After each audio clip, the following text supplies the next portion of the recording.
ഓരോ കമ്പനിയും ഓരോ ദിവസവും ഒരു ടാർഗറ്റ് എമൗണ്ട് ഇട്ടിട്ടായിരിക്കും സ്റ്റാർട്ട് ചെയ്യുക. ഇന്ന് നമ്മൾ വയനാട്ടിൽ നിന്ന് കുടകിലേക്കാണ്. കൂടാതെ നമ്മുടെ ചലഞ്ച് ഇന്ന് 20,000 രൂപ ഉണ്ടാക്കുക എന്നുള്ളതായിരുന്നു. ഇന്ന് മൊത്തം 10 സൈറ്റിൽ വർക്ക് നടക്കുന്നുണ്ട്. കുടകിൽ നമുക്ക് 4 സൈറ്റാണുള്ളത്. ഒരു കൊമേഴ്ഷ്യൽ പ്രോജക്റ്റും ഒരു കോട്ടേജിൻ്റെ പ്രോജക്റ്റും പിന്നെ 2 റെസിഡൻഷ്യൽ പ്രോജക്റ്റും. കണ്ണൂരുള്ള ബാക്കിയുള്ള റെസിഡൻഷ്യൽ പ്രോജക്റ്റാണ്. അങ്ങനെ കുടകിലെ സൈറ്റിലെ എല്ലാ വിസിറ്റും കാര്യങ്ങളും നടത്തി. ഇന്ന് എല്ലാ സൈറ്റിലുമായിട്ട് മൊത്തം 28 വർക്കേഴ്സ് പണിയെടുക്കുന്നുണ്ടായിരുന്നു. അതിൽ കമ്പനി 38,000 രൂപ ടോട്ടൽ എമൗണ്ട് വർക്കേഴ്സിൻ്റെ എമൗണ്ട് കമ്പനിക്ക് കിട്ടി. ഇനി ഇന്നത്തെ പർച്ചേസ് എന്ന് പറയുന്നത് ഏകദേശം 2 ലാഖിൻ്റെ പർച്ചേസ് ഉണ്ടായിരുന്നു. അതിൽ 10% വെച്ചിട്ട് നമുക്ക് ഇന്ന് 20,000 രൂപ, അങ്ങനെ മൊത്തം 58,000 രൂപയുടെ വർക്ക് നടന്നു നമ്മുടെ സൈറ്റിൽ. ഇനി നമുക്ക് സൈറ്റ് വിസിറ്റൊക്കെ കുടലിലെ സൈറ്റ് വിസിറ്റൊക്കെ കഴിഞ്ഞിട്ട് എനിക്ക് പോകാനുള്ളത് കണ്ണൂരാണ്.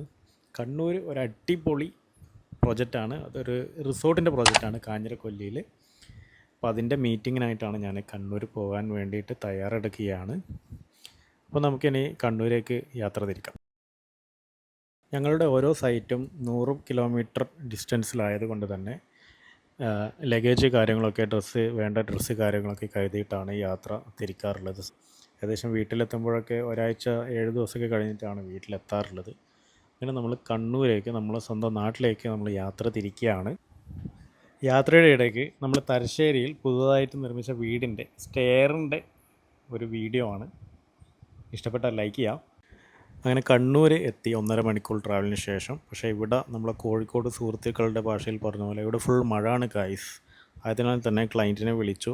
അപ്പോൾ ക്ലയൻറ്റ് പറഞ്ഞു നമുക്ക് എന്തായാലും ഫോറസ്റ്റ് ഏരിയയിലേക്ക് നമുക്ക് മഴയ്ക്ക് വിസിറ്റ് ചെയ്യാൻ പറ്റില്ല. അപ്പോൾ നാളെ രാവിലെ 8 മണിക്ക് നമ്മളെ കാഞ്ഞിരക്കൊല്ലിയിലുള്ള റിസോർട്ട് പ്രൊജക്റ്റിൻ്റെ വിസിറ്റിംഗ് നാളത്തേക്ക് മാറ്റിയിട്ടുണ്ട് മീറ്റിംഗ്. അപ്പോൾ എല്ലാവർക്കും നമുക്ക് നാളെ കാണാം. അത്രയായിരിക്കും. ബൈ.